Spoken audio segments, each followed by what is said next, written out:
বন্ধু আমি তো তোরাই খুঁজতাছি, আমি তো খুব প্যারার মধ্যে আছি। একটা মেয়ে পটামু, কেমনে পটামু আমি তো কিছু বুঝতেছি না, আমার মাথাটা নষ্ট। আরে তুই প্যারালাস কে? তুই টেনশন নাই, আমি তোর টিপস দিতাছি, বুদ্ধি দিতাছি, তুই বল। ঠিক আছে। তারপরে তুই প্যারালাস খেললি গে, মেয়েই তো পটাবি একটা, ভালোভাবে বল, তোর আমি শিখাই দিতেছি। দে আমার হিকাই দে চালু করে। বন্ধু আমি ওর সামনে গেলে আমার বুকটা খালি ধরবর করে, আমি ওর দিকে তাকাই পারতাছি না।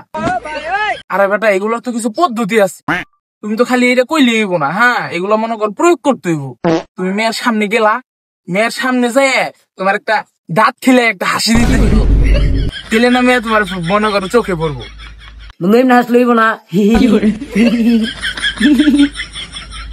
আরে বেটা আর একটু দাঁত বাইকে আসতে বসছি, তাহলে বন্ধু এমনি হাসুম। তুই তো ভালোই হাসলি। এখন আরেকটা পদ্ধতি আছে, তুই যখনই মেয়েরা দেখবি দুর্বল হয়ে গেছে তোর হাসিটা দেখে, হ্যাঁ তখনই তুই একটা চোখ টিপে মেরে দিবি। বন্ধু এটা আমার লইব? হ্যাঁ হ্যাঁ এইভাবেই চোখ টিপে মারতে হইব। আবার পদ্ধতি আরেকটা আছে, মেয়েরা সবসময় হৃদয়ে রাখতে হইব, হৃদয়ে। এটা আবার কেমনে বন্ধু? মেয়ের নামটা কি? বন্ধু মেয়ের নাম তো চুমকি।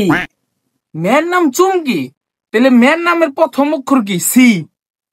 একটা বড় কইরা সি বানায় লকেট তোর গলায় ঝুলাবে, গলায় ঝুলাইলে এটা মনে করছে সবসময় দেখবো, বুঝছ নাই? বন্ধু বন্ধু লকেটটা কি শার্টের উপর দিয়ে পড়ো? ওই দেখবো সব সময়। বন্ধু তুই যে আমার পদ্ধতি গেলি শিখাইলি, এটি আমি একটা একটা করে ওরে প্রয়োগ করুম। যদি আমি কখনো ঠেকে যাই গা, তাইলে আমারে তুই একটু শিখাইস। আরে বেটা ওটা তো অবশ্যই, তুই যা প্রয়োগ কর। আচ্ছা বন্ধু তুই যাইতে আমি তো বিশ্বাসী তো বেটা, তোর বন্ধু কথা দিয়ে দিমু। এত সুন্দর সাজেশন দেওয়ার জন্য বন্ধু ধন্যবাদ বন্ধু। তুমি যাও বন্ধু। হ্যাঁ ওকে যাও, তুমি যাও, বেস্ট অফ লাক।